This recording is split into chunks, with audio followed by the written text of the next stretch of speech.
Je ressens du doute, du désespoir. Dis-moi, qu'as-tu vu? J'ai vu un endroit familier, couvert par des ombres étranges. Elle rampe parmi nous, épuise nos rêves, dévore nos espoirs.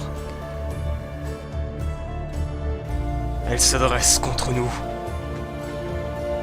désirant contempler notre chute.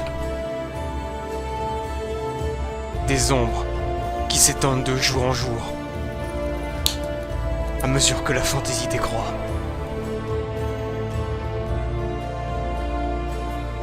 Des ombres prêtes à semer la terreur et à annoncer un déclin.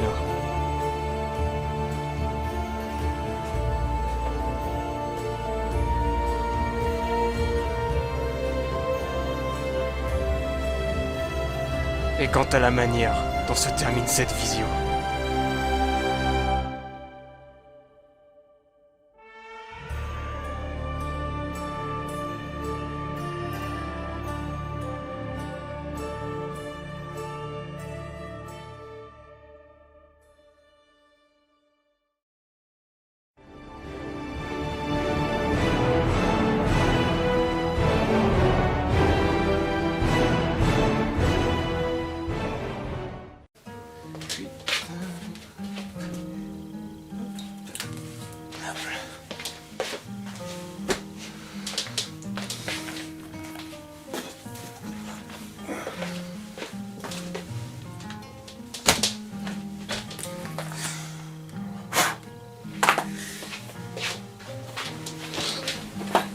Ah que coucou tout le monde! C'est pas moi qui m'occupe des salutations normalement? J'ai pensé qu'on pourrait changer les rôles.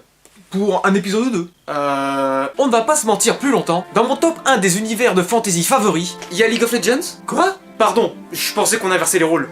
La série des The Elder Scrolls avec Nirn est férocement cramponnée à sa deuxième position. Personne ne pourra jamais te détrôner. C'est bien simple, il n'y a pas un jeu The Elder Scrolls que je n'ai pas essayé. Plus ou moins. Il faut savoir que c'est un ami proche qui m'a fait découvrir cette série en commençant par Oblivion, qui est son opus préféré. Par la suite, ce fut au tour de Morrowind d'entrer dans ma vie et dans mon cœur, car encore à l'heure actuelle, il s'agit de mon The Elder Scrolls préféré. Puis ce fut au tour de Skyrim, de Arena et Daggerfall, si l'on désire se concentrer sur la série principale. Et l'explication logique à cette dévorante passion est que, bien évidemment, Nirn est l'un des univers les plus complets qui m'a été donné de découvrir. Sincèrement, il n'y a qu'à ouvrir un livre in-game ou faire un pèlerinage sur le site de la grande bibliothèque de Tamriel pour se rendre réellement compte à quel point le lore des The Elder Scrolls est colossal. En fait non, plus simple, il n'y a qu'à jouer à un opus de cette série pour se rendre compte de son niveau d'excellence. Sérieusement, il me faudrait un épisode entier pour vous parler. Pas le temps de niaiser. Il faut savoir que les jeux de la série The Elder Scrolls proposent des aventures, comme on dit dans le milieu, solo. Un joueur et c'est tout. Alors imaginez l'excitation des fans, surtout ceux de Skyrim bizarrement, lorsqu'un nouvel opus a été annoncé dans la forme d'un MMORPG. The Elder Scrolls Online, sorti sur PC, parce que pour jouer Elder Scrolls, il n'y a que le PC, le 4 avril 2014. Édité par Bethesda et développé par Zenimax Studio. Il faut bien se rendre compte que ce jeu, dès son annonce, a suscité un engouement extraordinaire, mais également pas mal d'interrogations et de perplexité. Et il se trouve que j'ai longtemps fait partie de la deuxième catégorie. Alors, pour ma part, toi on s'en fout. Pour Frodon. J'avais des espoirs, des attentes, mais également des craintes qui se sont révélées des plus vraies, comme le montrent ces images d'archives. Elles répandent la haine et le mensonge. Non. Oh non. Non. Pour l'honneur. C'est pas vrai, non. Mais c'était sûr! C'était sûr! Mais qu'est-ce qui t'arrive? Quoi? Je parle de The Elder Scrolls Online. Bah, tu commences vachement violemment. T'es pas censé défendre la fantasy? Ah oui, merde! Ce jeu est extraordinaire! Je me suis bien amusé! Ah là là, c'est le meilleur jeu du monde après League of Legends! Je sens quelque chose de faux. Sans déconner! Pour commencer, je dois l'avouer, je n'aime pas tellement les jeux multijoueurs. Le tribunal viendra toujours. Il est vrai que le grand égoïste que je suis préfère de très loin les jeux proposant une aventure solo, et c'est d'ailleurs pour ça que la série des The Elder Scrolls est l'une de mes séries favorites. Donc, l'annonce d'un The Elder Scrolls multi, hein? Surtout que dans les The Elder Scrolls, le personnage que l'on incarne est censé être un héros unique. Alors autant vous dire que dans ce jeu-là, Molag Bal s'est fait casser la gueule des millions de fois par des mortels. Ça m'étonne que Merines Dagon ait tenté sa chance des années après. Car oui, dans cet opus, nous incarnons tous la même entité, le Vestige. Et si l'on se dit que pour la quête principale, bah, c'est bon, ça va, on se rend vite compte que dans les quêtes secondaires, comme les assassinats par exemple, où un tel nous demande d'assassiner un tel, et qu'on se retrouve 40 sur la même cible, ah, on est en droit de penser que le côté réaliste et immersif sont portés disparus. Mais surtout, qui dit multijoueur dit connexion internet. Ce que tout le monde n'a pas forcément. Ce qui est d'ailleurs un petit peu chiant pour moi. Je ne sais pas si c'est mon PC qui est terriblement naze, mais c'est horriblement long. Si je désire m'amuser à ce jeu, Il faut que je tape mon nom d'utilisateur, mon mot de passe, patiente le temps de la confirmation, encore patienter, sélectionne mon personnage, appuie sur jouer, patienter toujours plus longtemps, et seulement là, je peux commencer à m'amuser. Ça m'a juste pris 35 minutes. Non mais sérieusement, est-ce que vous voyez réel... Attendez. Le menu des personnages est interactif?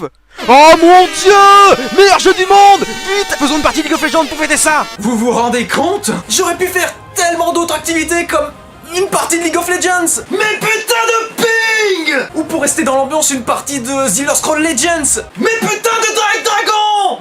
Oh, c'est quoi ça? Les portes d'Oblivion? Ça a l'air sympa. Je déconne! C'est très jeu vidéo. J'aurais pu... lire un livre? Putain de friendzone. Frodo. Et je ne compte plus le nombre de fois où en plein milieu d'un donjon je me suis retrouvé déconnecté avec ou sans bonne raison. Sans bonne raison disais-je, parce que de temps en temps, comme ça, alors que ma connexion est optimale, le jeu a décidé que non, je pouvais plus jouer. Ne plus pouvoir sprinter, ne plus dégainer son arme, ne plus pouvoir lancer de sort. Une bonne connexion internet. Donc unlucky, je suppose. Alors, je voudrais juste... Non, parce que normalement tu ne t'occupes pas de tous les traits techniques. Et en plus, les arguments que tu avances sont un peu tirés par les cheveux. Non, toi normalement tu t'occupes de tout ce qui atteint le lore, l'histoire, l'univers. D'ailleurs, en plus de ce que l'on dit du jeu, pour moi ça a pas l'air tellement mal, regarde.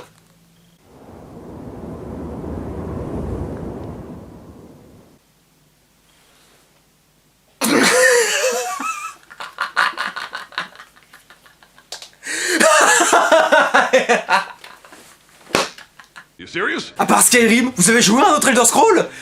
Vous connaissez autre chose à part la femme de chambre argonienne? Nice. Je vais sérieusement ouvrir un Tipeee pour en venir en aide aux mots religieux et respect. La véritable force des Elder Scrolls ne réside pas dans les graphismes des différents opus, n'en déplaise à certains, mais bien dans le lore, dans l'histoire, dans l'univers. Bethesda nous a proposé un joyau unique, extraordinaire, carrément démentiel. Une histoire avec un grand cul qui a su, à travers tous les opus de la série, apporter quelque chose d'original, de nouveau. Et pour arriver à cette perfection...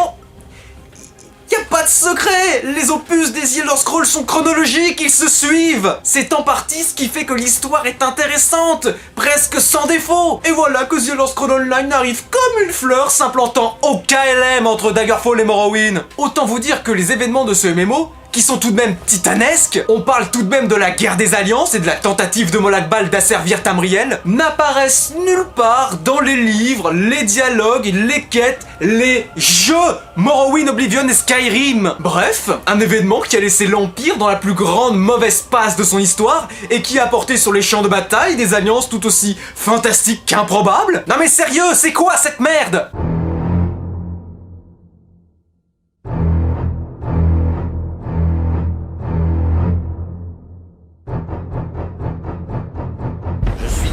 D'esclaves. Par la graine et l'amertume. Vous avez joué à Morrowind? Friendship is magic. I used to wonder what friendship could be. Until you all shared its magic with me. When I was young, I was too busy to make any friends. Such silliness did not seem worth the effort it expends. But my little ponies, you opened up my eyes. And now the truth is crystal clear and splendid summer skies. And it's ces événements n'ont absolument laissé aucune trace dans l'histoire de Tamriel? Eh bien non! Et ceci, mes amis, grâce à un outil d'une puissance sans égale! Ah, mais si, vous savez, cette bonne grosse vieille blague de tous les films de science-fiction, palabrant sur le voyage temporel et la cohabitation de plusieurs plans de l'existence. Bordel, utiliser la cassure du dragon comme argument à la non-présence d'une trace de la guerre des alliances dans les récents opus des Elder Scrolls revient à vouloir caser un épisode The Legend of Zelda dans une chronologie logique. Pour ceux qui n'ont pas compris, c'est de la merde. Et quand bien même, c'est quoi le scénario de The Elder Scrolls Online? Des portes d'Oblivion? Bah ça alors, quelle originalité! C'est spectaculaire, du jamais vu! Heureusement que je l'ai pas terminé celui-là! Vous imaginez si j'avais découvert que c'était absolument la même chose? Et pendant qu'on y est, l'extension Elsewhere qui propose le retour des dragons! Mais quoi? Respect religieux du background! T'es censé défendre la fantasy. Défendre cette merde? Non merci! Waouh! Surtout que, attendez, c'est pas ce qu'il y a de plus fantastique! The Elder Scrolls Online, avec sa trouvaille totalement merdique de factions complètement aux fraises, avait proposé, durant les premières années de son existence, 9 races jouables! À savoir les races jouables de base. 9! Oui, 9! 9! 9! Y'a pas un déclic! Les seuls 9 présents dans les Elder Scrolls sont les divins! Vous avez oublié de mettre les impériaux! Salut! Qu'est-ce que vous foutez chez moi? Représentant de Zenimax Studio, je viens vous imposer nos idées. On en a une révolutionnaire, la création d'alliances avec les races de Tamriel. Assemblage de 3 alliances regroupant 3 régions chacune. Prenant pour base le domaine avec les snobs, les écolos et les chats. Pour l'instant, ça respecte le lore. Le lore, genre.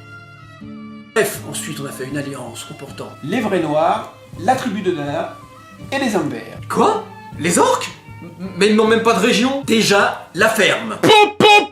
Et enfin, la dernière alliance avec les vikings, les faux noirs et les lézards. Attendez, selon le lore... Qui s'en fout? Mais t'es sérieux? Des questions? Alors, je voudrais... De toute façon, le jeu est déjà sur le marché. Quoi? Mais les impériaux, ils sont où? Quoi, les impériaux? Les impériaux, les membres fondateurs de l'Empire. L'Empire? Quel Empire? L'Empire de Cyrodiil.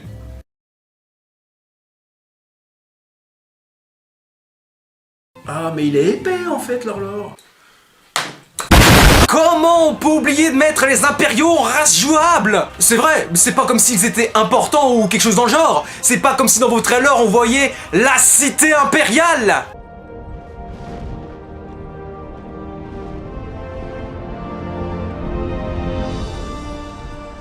C'est ma bite! Enculé de ta race! Alors c'est vrai, je suis mauvaise langue, les impériaux ont rapidement été disponibles. Fallait juste acheter une extension! Donc, fallait acheter le jeu de base, plus la race impériale! Oui, je suis un enculé. J'aime énormément l'argent. Comment vous voulez que je défende ça, sérieusement? The Elder Scrolls Online est un condensé de lectures hasardeuses et foirées des mecs de Zenimax Studio. Au point même qu'une interview avec les membres de Bethesda précisait que ces derniers ne considéraient pas The Elder Scrolls Online comme canon à l'univers. Même Todd Howard a vu que c'était de la merde, et pourtant, en truc de merde, ce mec est un champion! Vas-y, ça m'a saoulé.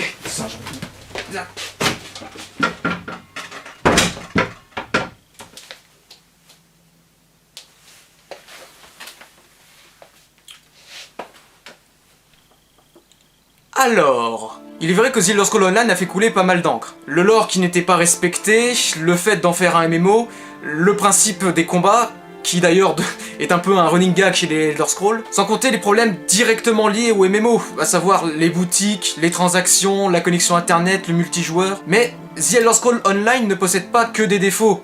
Il a certaines qualités. Certes, lorsqu'on lance un The Elder Scrolls, on s'attend à une aventure, à des quêtes, à un lore des plus riches. Mais l'ambiance, les graphismes, les musiques comptent également. On ne va pas se le cacher, The Elder Scrolls Online n'est pas le meilleur des The Elder Scrolls. Le pire, Je ne pense pas. Car même si je respecte énormément le travail réalisé autour du lore et défends ardemment cette partie non négligeable dans les œuvres de fantasy, The Elder Scrolls Online nous propose une vision de Tamriel dans son entièreté. Surfons sur les volontés du premier opus Arena de nous faire découvrir un continent sans qu'aucune frontière ne vienne nous paralyser dans notre soif d'exploration. Et de l'exploration, il y en a à gogo vu toutes les régions qu'il y a à découvrir et explorer, sans compter les boss, les donjons, les quêtes qui peuplent chaque région. J'ai vraiment trouvé ce jeu excellent.